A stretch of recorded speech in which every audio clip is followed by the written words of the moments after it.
Universidad de Santiago de Chile a través de su editorial. Le damos una más cordial bienvenida a todos. Hoy nos convoca una especial obra, El diablo en la música, la muerte del amor en el gavilán de Violeta Parra. Su autora, quien está junto a nosotros, es Lucy Oporto. Un aplauso, por favor. Entonces, en primer lugar, quisiera darle la palabra a Lorena Barberito para que nos presente la obra. Hay ciertos libros que buscamos, otros que nos recomiendan leer y otros que no buscamos. El libro El diablo en la música, la muerte del amor en el gavilán de Violeta Parra, primera edición, en principio llegó a mí sin que me lo propusiera, sin buscarlo. La distancia que se provocó entre el libro y yo, desde que supe de su existencia, fue de 2 años. Tardé 1 año en encontrarlo y medio en leerlo. Hoy, con cierta sensación de un grato asombro, me encuentro presentando ahora la segunda edición del libro y a continuación quiero compartir algunas reflexiones que pude realizar tras su lectura. La autora, a mi parecer, en su libro invita a participar de una profunda reflexión sobre Violeta Parra y su obra El gavilán desde 4 ejes articuladores: la filosofía, la historia, la música y, como rama de la filosofía, la metafísica. El texto se presenta como desafío a una invitación a conocer sobre el porqué y las circunstancias de la muerte. A contraluz, también surgen ideas sobre la belleza del alma, que parten desde Violeta como figura que es construida y que se comprende como una mujer profunda, con una función arquetípica por cuanto representa, con su vida obra como elemento transversal del ser humano, el dolor y el sufrimiento, pero también la asunción de una responsabilidad artística más allá de la muerte. La historia como un recuerdo vivo que contextualiza el pasado de Chile y su relación con los actos políticos del golpe de Estado de 1973, la posterior vulneración sistemática de los derechos humanos y la postdictadura. La que ofrece Lucy se relaciona con un mal recuerdo de la historia. Un mal recuerdo no porque la memoria recuerde mal, sino porque el peso que posee este hecho se despliega con las dimensiones que soporta las de un problema ético de gran envergadura, siendo el mal un advenedizo intruso incubado en Chile, un país que se ha entregado a un sistema político, económico asfixiante y falto de ética, ya que finalmente el amor, no como sentimiento, sino que como principio, es sacrificado para obtener réditos basados en el poder y la economía. Desde el libro, la historia se muestra tal como es decir, con todos los pliegues posibles, en palabras de Deleuze, en los que se ve reflejado el ser humano desde el lado de sus sombras. En este sentido, El gavilán de Violeta Parra es tratado como historia, en el cual se presenta un doble sentido de historicidad. Por una parte, la obra se comprende de acuerdo a las circunstancias y momento en que fue concebida, y por otra parte, por su carácter simbólico de proyección futura. Pues para la autora, El gavilán sería un presagio del golpe de Estado de 1973, visto como un hecho sincronístico en términos de Jung. Según mi parecer, con este texto se abre una nueva perspectiva de conocer e investigar su figura, convirtiéndose quizá en el siguiente eslabón de la cadena investigativa, es decir, que se pasa del texto del homenaje, de la biografía, de la recopilación musical o la antología musical o poética, y hasta el ensayo. No obstante, esta además lo es, a cómo se ha comprendido la figura de Violeta Parra. Y por último, para quienes deseen indagar un poco más en la explicación de su vida contada con tal premura, la explicación de su muerte prisionera en una tumba, versos que funcionan como una autoprofecía musical enunciada por parte de Violeta. Gracias. La bienvenida, por favor, un aplauso. Buenas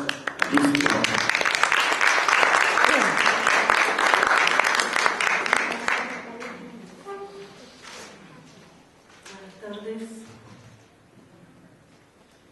Gracias por la presencia aquí de ustedes, a Lorena, por supuesto, a Luis Felipe y su equipo que está presente. He preparado un texto especial para esta ocasión, titulado La marca histórica de la obra y las percepciones de lo siniestro.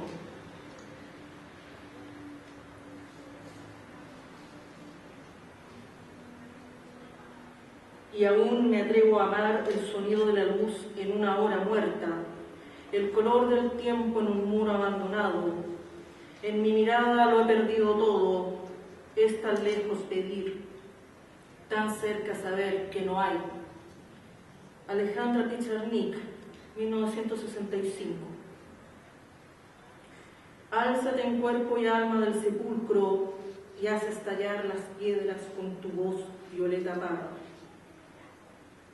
Nicanor Parra en el disco Recordando a Chile, 1965.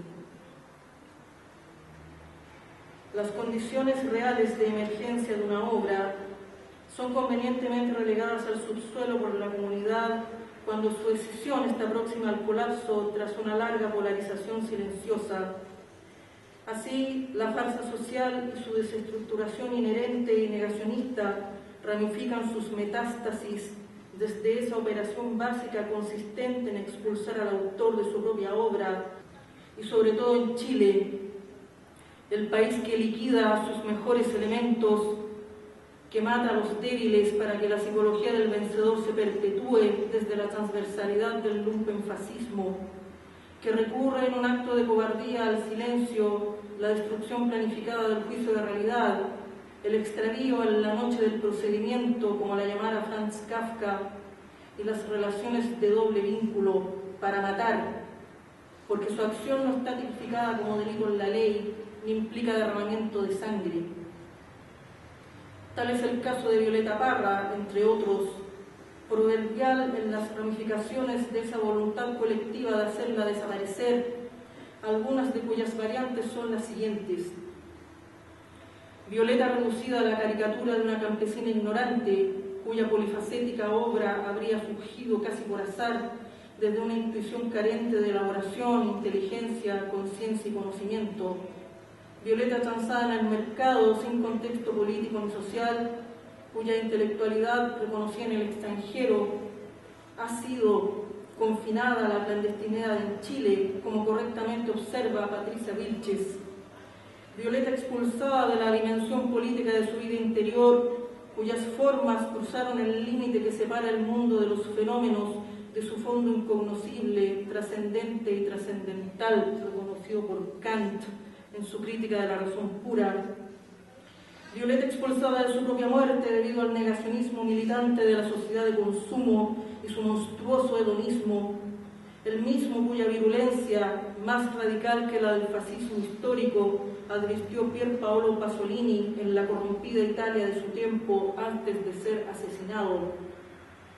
Violeta expulsada de gracias a la vida debido a su decisión de suicidarse, porque el obtuso sentido común chileno es incapaz de ver en esa composición otra cosa que no sea un cuestionamiento de su vida miserable, reducida a la satisfacción de sus necesidades básicas modeladas por el consumismo y la fiesta interminable, legitimados y promovidos por la concertación de partidos por la democracia.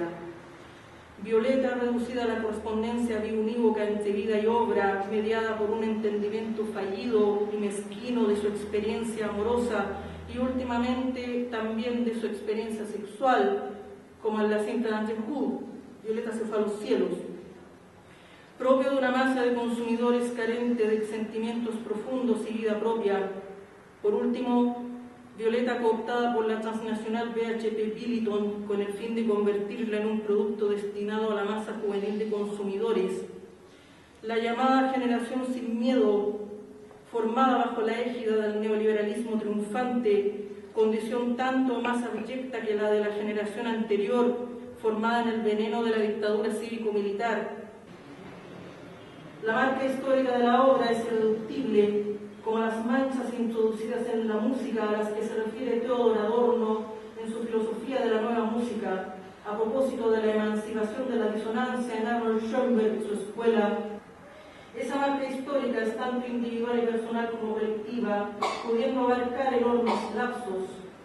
La propia Violeta se refiere a su interioridad como mi alma muy vieja, imagen correspondiente al concepto junguiano de inconsciente colectivo, tan arcaico en sus raíces que abarca incluso la vida animal anterior al ser humano y tal vez existente incluso con anterioridad al surgimiento de la vida, pero que también contiene desconocidos gérmenes de posibilidades futuras, constructivas y catastróficas.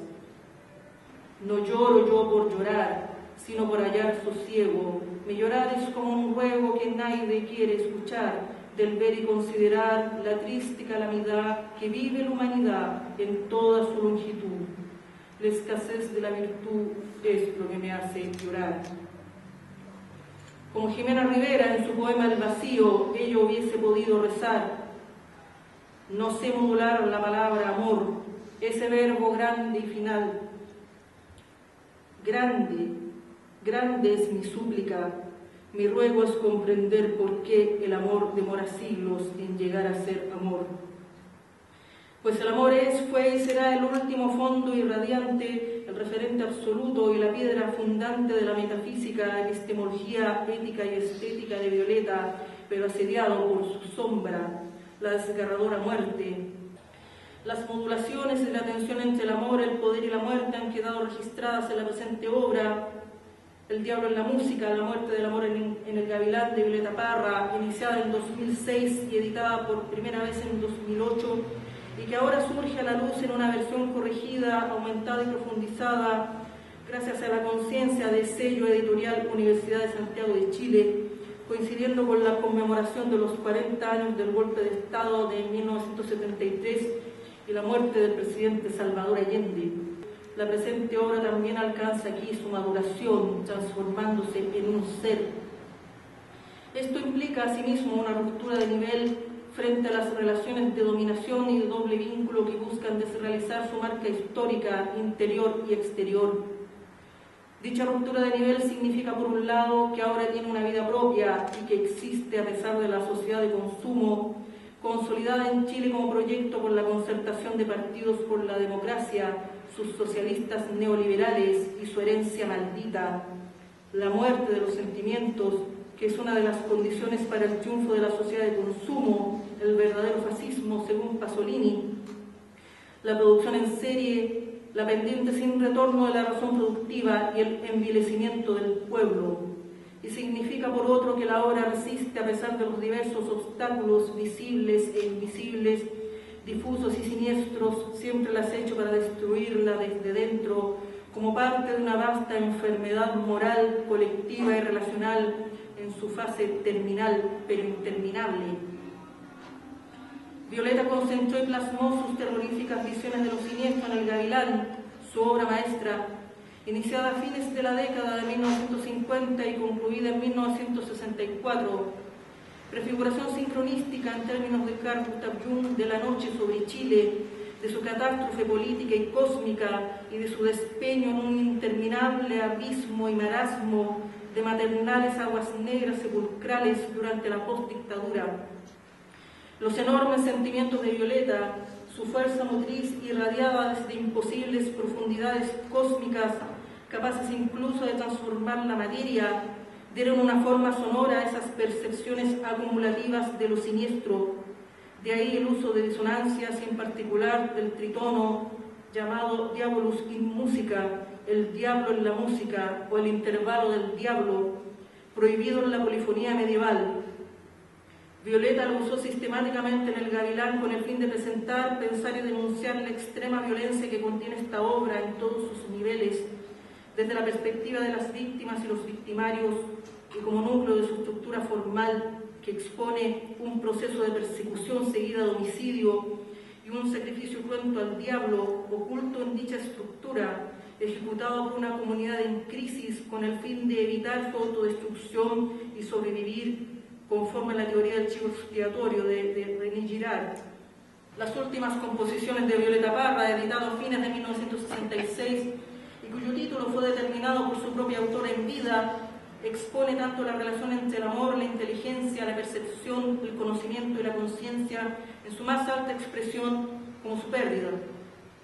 Sin esa disposición y modo de entender el amor, aun cuando hubiesen permanecido inconscientes, El Gavilán jamás habría llegado a ser un testimonio del alma ni a adquirir una forma constituida y enraizada desde dentro. Tras esa visión epifánica de la trascendencia, presente sobre todo en Volver a los 17, Violeta se suicidó a los 49 años de edad. Murió como los arcaicos astros del firmamento, estalló y brilló desde la oscuridad de Chile a modo de despedida, antes de hundirse en ella y extinguirse para siempre. La composición para canto y guitarra del Gavilán es el único vestigio de su plan original como ballet, el cual nunca llegó a ser montado.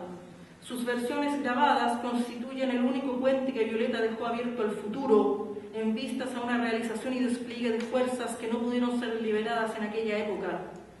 Es posible que, conscientemente o no, Violeta haya pensado la puesta en escena del gavilán conforme a su plan original como un rito de exorcismo, en amplio sentido, al modo de las ceremonias de sanación de las machis, pues esta es una obra acerca del mal y no una extensión del mal. Su concepción ritual como ballet tal vez buscaba hacer consciente la herida de muerte en todas sus ramificaciones, visibles e invisibles, a través del sonido, el ritmo y el movimiento, con el fin de exorcizar el mal enconado de Chile para una ampliación de la conciencia desde el devenir interior y la liberación de fuerzas olvidadas antes de la catástrofe.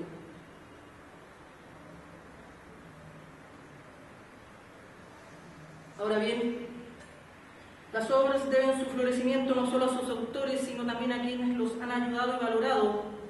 Especiales agradecimientos a Miguel Orellana Venado, formador, amigo y padre, quien escribió el prólogo a la primera edición de este libro.